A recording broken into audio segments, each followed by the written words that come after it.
নয়ন, সবাই করে চিনেন এবং সেরা।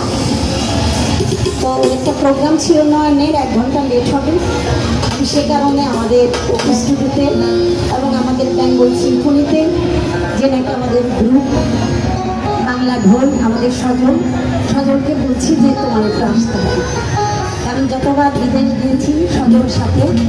আবার আল্লাহ যদি বাঁচা আগামী মাসে অস্ট্রেলিয়া যাওয়ার একটা প্রোগ্রাম আছে, সরকারিভাবে দোয়া করবেন যেন আল্লাহ ভালোভাবে মানুষ নিয়ে ঘুরে।